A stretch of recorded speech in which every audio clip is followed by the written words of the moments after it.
Merci, Monsieur le Président. Bonjour à tous. Je vais vous présenter mon travail qui s'intitule Computational Investigation of Structural and Optoelectronic Properties of Quiver-Bore Selenium and Quiver-Bore Selenium Semiconductors for Optoelectronic Application.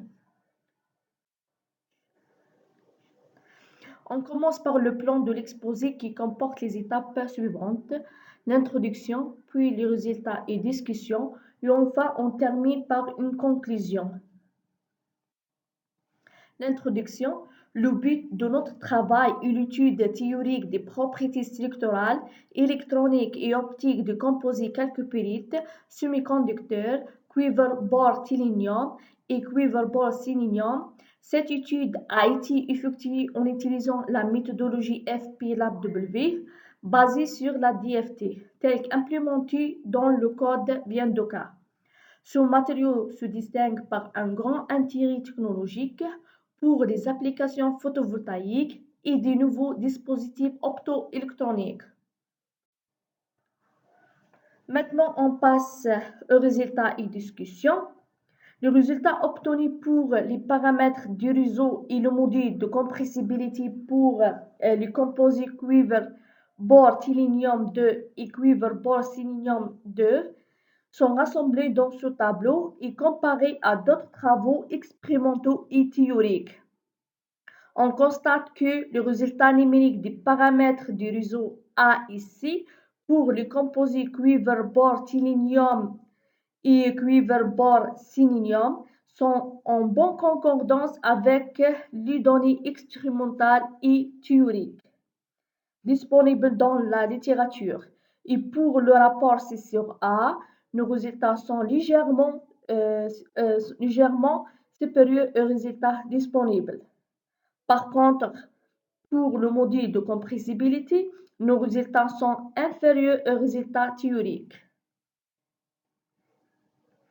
Pour les propriétés électroniques, les valeurs calculées du gap énergétique pour les composés quiver-bore Tiller et quiver-bore sélénium étudiés sont rassemblés dans ce tableau.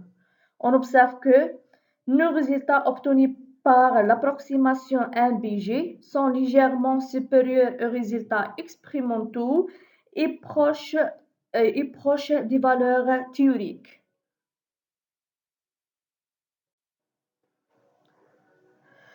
Pour les propriétés optiques, les courbes montrent que la partie réelle s'annule au point d'énergie 5,67 et 6,05 électrovolts pour le composé quiver-bore Tiller et quiver-bore sélénium, respectivement. Pour ces valeurs, la dispersion est nulle et par conséquent, l'absorption est maximale.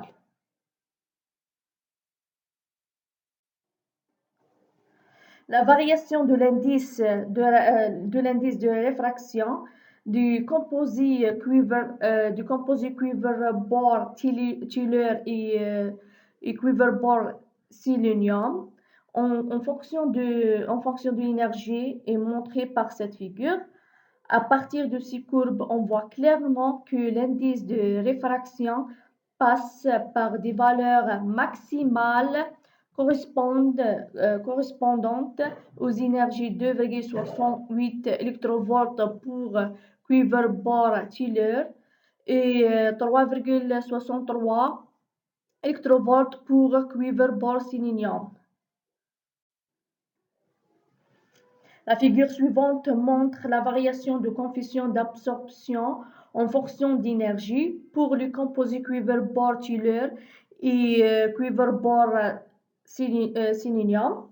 À partir de ces courbes, nous remarquons que le maximum d'absorption est situé dans la gamme 2,27 à 7,25 électrovolts pour le composé quiver-bore Tiller et 2,35 à 7,14 électrovolts pour le composé quiver-bore sélénium.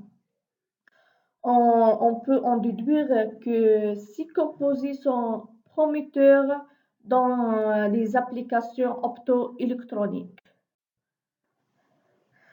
Conclusion, dans la présente étude, l'approche FP-LabW basée sur la DFT est appliquée pour étudier les propriétés structurales électroniques et optiques du composé calcopyrite semi-conducteur cuivre bore X2, X-tellure et sélénium. Les paramètres du réseau et le module de compressibilité calculés ont montré une bonne concordance aux résultats disponibles.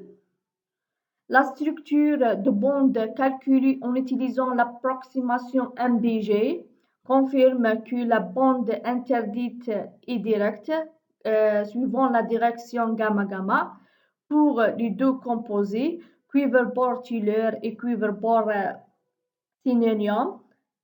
Le gap direct est la gamme d'absorption d'énergie électromagnétique de ces composés cuivre-bore-tellure et cuivre-bore-sélénium montre l'intérêt de l'utilisation de ces matériaux dans la fabrication des cellules solaires et des nouveaux dispositifs optoélectroniques. Et merci pour votre attention.